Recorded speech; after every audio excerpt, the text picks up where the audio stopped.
मेरे भाई मेरी बहन, आज परमेश्वर चाहता है कि आप और मैं उस हन्ना के समान बने जो पवित्र आत्मा ने उस पवित्र शास्त्र में उसके लिए इस प्रकार से एक बात कही कि वो मंदिर को नहीं छोड़ देती। मेरे भाई मेरी बहन, यदि आज आप परमेश्वर की देह में आ चुके हैं, यदि आज आप परमेश्वर के भवन में आ चुके हैं, तो आपके लिए परमेश्वर चाहता है कि मेरे बेटे मेरी बेटी के लिए मैं एक शब्द इस्तेमाल करूं कि जब तक ये इस दुनिया में रहा, जब तक ये इस भवन में आता रहा, तब तक इसने इस भवन को नहीं छोड़ा। हालेलुया।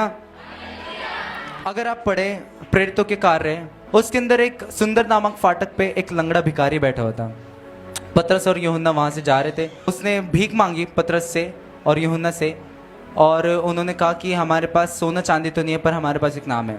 आज आप यहाँ पर आए हैं, आज आप परमेश्वर से कह रहे हैं परमेश्वर मुझे चंगाई दे, परमेश्वर मुझे आशीष दे, पर आप परमेश्वर से चंगाई और आशीष मांग रहे हैं, पर वो परमेश्वर से चंगाई और आशीष नहीं मांग रहा था, वो सिर्फ और सिर्फ पैसे मांग रहा था। उसको होप नहीं थी कि वो चंगा हो जाएगा, उसको सिर्फ भीख चाहिए थी। आप में से कितने लोगों को होप है? आप में से कितने लोगों को परमेश्वर से उम्मीद है? वो लंगड़ा भिखारी जो बिना उम्मीद के, बिना विश्वास के, बिना उस होप के चंगा हो सकता है, तो क्यों आप और मैं नहीं हो सकते? हो सकते हैं कि नहीं? लेकिन हमें क्या करने की जरूरत है? हमें विश्वास के द्वारा उस प्रेम में आने की जरूरत है, और वो प्रेम हमें मसीह की देह में मिलता है। आमीन। आज परमेश्वर आपको एक जगह के लिए तैयार कर रहा है। परमेश्वर चाहता है यीशु मसीह जहां चला गया वो आपको भी वहीं पर ही बुला ले। इस वजह से वो सिर्फ आपको आशीष ही नहीं, सिर्फ चंगाई नहीं, परमेश्वर आपको अपने वचन में बढ़ा रहा है। मैं जब इधर आया, मैंने अपोस्टल से एक बात पूछी। मैंने कहा अपोस्टल, बहुत सारे ऐसी जगह मैंने देखी हैं जहाँ पे सिर्फ चंगाइयों के बारे में प्रीच होता है, और बड़ी सारी ऐसी जगहों में से भी मैं आया। तो अपोस्टल कि हमारे जो चर्च में चंगाई होती है और जो ये सारी चीज़ें होती हैं, इनके बारे में आपका क्या डॉक्ट्रिन्स है? तो अपोस्टल ने मुझसे कहा कि देख बेटा, मेरी तो एक ही बुलाहट है, मेरी तो सिर्फ एक ही दिमाग में विजन है कि आत्माओं को बचाना। जब अपोस्टल ने मुझसे कहा, मेरा दिल ऐसा हो गया कि नहीं, परमेश्वर के दास का एजेंडा, परमेश्वर के दास का दर्शन बहुत बड़ा है, बहुत बड़ा। आमीन। आत्माओं को बचाना किस जगह के लिए? कहाँ के लिए? नोएडा के लिए? चंडीगढ़ के लिए? नहीं, स्वर्ग के राज्य के लिए। आमीन। आज आप इस भवन में आए हैं, आज आप परमेश्वर की हुजूरी में आए हैं, आज आप उस देह में एक बनने के लिए आए हैं, आज आप परमेश्वर की देह में शामिल होने के लिए आए हैं। आज होली कम्युनियन नहीं है, लेकिन फिर भी हम परमेश्वर की देह में, जब हम एक साथ एक भवन में आते हैं, हम परमेश्वर की देह में शामिल होते हैं। मेरे भाई मेरी बहन, आज परमेश्वर का एजेंडा आपको उस स्वर्ग के राज्य में ले जाने के लिए है। जिनको विश्वास है सारे बोले हालेलुया, सारे बोले आमीन। हम में से सब चाहते हैं कि हमें बहुत सारी चीज़ें मिले, है ना, हमारे माइंड में, क्योंकि हम इस दुनिया में रहते हैं, बहुत सारी चीज़ों की एक्सपेक्टेशन है, बड़ी सारी चीज़ों की नीड है हमें। लेकिन आज आप इस बात को समझने की कोशिश करें कि जब आप इस जगह में आ गए हैं, जब आप परमेश्वर के भवन में आ गए हैं, परमेश्वर आपको एक हायर लेवल के लिए, एक बड़े मुकाम के लिए तैयार करना चाहते हैं। बाकी जगहों के तरह, बाकी लोगों के तरह आप अंधेरे में पड़े रहने के लिए नहीं है। बाकी लोग इस इन द सेंस कि जो टोने टोटके वालों के पास जा रहे हैं, जो गलत गलत जगहों में जा रहे हैं, है ना, वो उनका क्या है एजेंडा? सिर्फ अभी के टाइम के लिए, है ना, बस अभी हो जाए, मुझे इंस्टेंटली हो जाए, है ना। पर यीशु मसीह आपको इंस्टेंटली नहीं देना चाहता। यीशु मसीह आपको स्वर्ग के राज्य के लिए तैयार कर रहा है। आमीन। एक हन्ना नामक एक स्त्री थी, लूका उसका 2 अध्याय उसके 36 से 48 तक। इन 3 वर्ष में एक औरत के बारे में कहानी बाइबल हमें बताती है कि वो औरत 84 ईयर से विधवा थी। वो औरत सिर्फ 7 साल अपने पति के साथ रही। उसके बाद वो परमेश्वर के भवन में परमेश्वर को उपवास प्रार्थना करके आराधना करते थे, और यरूशलेम के उस मसीहा आने की बाट जोते थे, और लोगों से इस बारे में बातचीत करते थे, सब लोगों से इस बारे में बातचीत करते थे।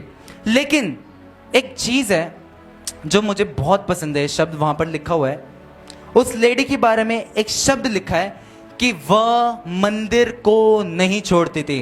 जब वो मंदिर को नहीं छोड़ती थी, उसके आने का, उसके उधर प्रार्थना उपवास करने का एजेंडा क्या था? वो उस मसीहा के लिए प्रेयर कर रही थी, उस मसीहा के आने के लिए प्रेयर करती थी। मेरे भाई, मेरी बहन, आज परमेश्वर चाहता है कि आप और मैं उस हन्ना के समान बने, जो परमेश्वर के पवित्र आत्मा ने उस पवित्र शास्त्र में उसके लिए इस प्रकार से एक बात कही कि वो मंदिर को नहीं छोड़ती थी। मेरे भाई, मेरी बहन, यदि आज आप परमेश्वर की देह में आ चुके हैं, यदि आज आप परमेश्वर के भवन में आ चुके हैं, तो आपके लिए परमेश्वर चाहता है कि मेरे बेटे, मेरी बेटी के लिए मैं एक शब्द इस्तेमाल करूं कि जब तक ये इस दुनिया में रहा, जब तक ये इस भवन में आता रहा, तब तक इसने इस भवन को नहीं छोड़ा। हम सब लोग पवित्र आत्मा के बारे में पढ़ रहे हैं। क्यों पवित्र आत्मा के बारे में पढ़ रहे हैं? क्यों परमेश्वर आपको उस पवित्र आत्मा के हुजूर में आने का चाहता है कि आप उसकी हुजूरी में आए? क्योंकि परमेश्वर आपको एक देह बनाना चाहता है। परमेश्वर चाहता है कि आप उसकी देह में रहे। परमेश्वर के पास आपके लिए एक योजना है। परमेश्वर ने आपको एक योजना के अंदर बुलाया है। हालेलुया। पहला कुरिन्थियों उसका 12 अध्याय उसकी 27 से लेकर के 31 तक हम पढ़ेंगे ने। इसी प्रकार तुम सब मिलकर मसीह की देह हो और अलग अलग उसके अंग हो, और परमेश्वर ने कलीसिया में अलग अलग व्यक्ति नियुक्त किए हैं। प्रथम प्रेरित, दूसरे भविष्यद्वक्ता, तीसरे शिक्षक, फिर सामर्थ के काम करने वाले, फिर चंगा करने वाले, फिर उपकार करने वाले, प्रबंध करने वाले, नाना प्रकार की भाषा बोलने वाले। क्या सब प्रेरित? क्या सब भविष्यद्वक्ता? क्या सब उपदेशक हैं? क्या सब सामर्थ के काम करने वाले हैं? क्या सबको चंगा करने का वरदान मिला है? क्या सबको नाना प्रकार की भाषा बोलते हैं? क्या सब अनुवाद करते हैं? तुम बड़े से बड़े वरदानों की धुन में रहो, परंतु मैं तुम्हें और भी उत्तम मार्ग बताता हूँ। हम सबका काम अलग अलग है। सबके लिए परमेश्वर की योजना क्या है? अलग अलग है। सबके लिए परमेश्वर ने एक जो टास्क रखा है वो अलग अलग है। राइट? हम सब ने अभी पढ़ा कि कुछ शिक्षक, प्रथम अपोस्टल, राइट, चेले, प्रेरित, और उसके बाद चंगा करने वाले, वरदान करने वाले, और वरदान से और धुन में रहने वाले, बड़ी सारी चीजें लिखी हैं। राइट? अभी हमने पढ़ी। लेकिन आपके लिए परमेश्वर की एक योजना है। अगर परमेश्वर आपको अपनी देह में शामिल कर रहा है, मतलब आप इस योजना में आते हैं। आमीन। आपकी जो भी परेशानी है, या फिर जो भी आप जिस भी विषय को लेकर के आज खुदा की हुजूरी में आए हैं, जितने लोग परमेश्वर को जानते हैं और जितने लोग नहीं भी जानते, पवित्र आत्मा को नहीं भी जानते, तो भी मैं आपसे एक बात कहना चाहता हूं कि यीशु मसीह की आपके लिए एक बुलाहट है। कितने लोग को समझ आया कि सचमुच हमारे लिए एक योजना है? हमारे लिए यीशु मसीह ने एक योजना तैयार की है। आमीन। उस योजना के अंतर्गत शायद आपको बड़ी सारी चीज़ों से जाना पड़ेगा, शायद आपको बड़े सारे तूफान मिलेंगे, शायद आपको अचानक से घबरा जाएंगे, पर आपको उन तूफानों के बीच में खड़ा हुआ यीशु मसीह 110% मिलेगा। आमीन।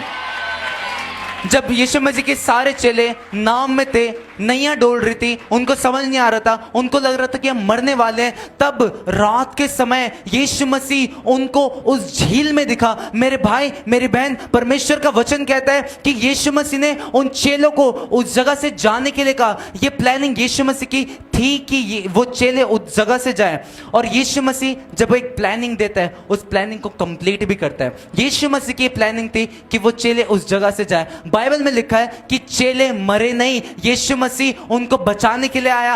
आज अगर परमेश्वर ने आपको यहां पर बुलाया है, आज परमेश्वर का वचन अगर आप सुन रहे हैं, क्योंकि जीवित परमेश्वर का वचन है, परमेश्वर ने अगर आपको बुलाया है, वो आपको आगे भी लेकर के जाएगा। आज परमेश्वर ने यदि आपको अपने भवन में एक होने के लिए बुलाया, परमेश्वर आपको परमेश्वर के स्वर्ग के राज्य में जे लेकर के जाएगा। हालेलुया। जितने लोग को विश्वास है वो बोले सारे आमेन।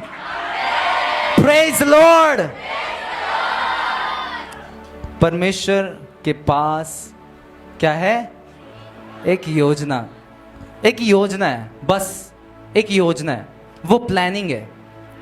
आप में से छोटे के लिए, बड़े से बड़े के लिए, आपकी जो भी परेशानी है, आपकी कोई भी बीमारी है, अगर किसी को ऐसा लगता है कि मैं कल मरने वाला हूँ, परसों मरने वाला हूँ, उस टाइम के, उस पीरियड के लिए भी मैं आपको कहना चाहता हूँ कि अगर आप पवित्र आत्मा के द्वारा दिया गया एक वचन सुन रहे हैं, इसका मतलब परमेश्वर के पास आपके लिए एक योजना है।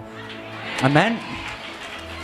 क्योंकि परमेश्वर के पास आपके लिए, मेरे लिए एक योजना है, इसलिए परमेश्वर आपको एक लॉन्ग टर्म रिलेशन में रखना चाहता है। अगर आप बाहर के दुनिया में रहे तो फिर शायद आपको शैतान इधर लेकर के चला जाएगा, उधर लेकर के चला जाएगा। यदि यीशु मसीह आपकी नाव में नहीं है तो शैतान आपको इधर से उधर लेकर के चला जाएगा। पर जब आप परमेश्वर के देह में रहते हैं, जब आप पवित्र आत्मा के कंट्रोल में रहते हैं, तब यीशु मसीह आपको उस देह में रख करके अपनी दुल्हन बनाएगा और एक दिन आपको हमेशा के लिए लेके जाने के लिए आ जाएगा। हालेलुया।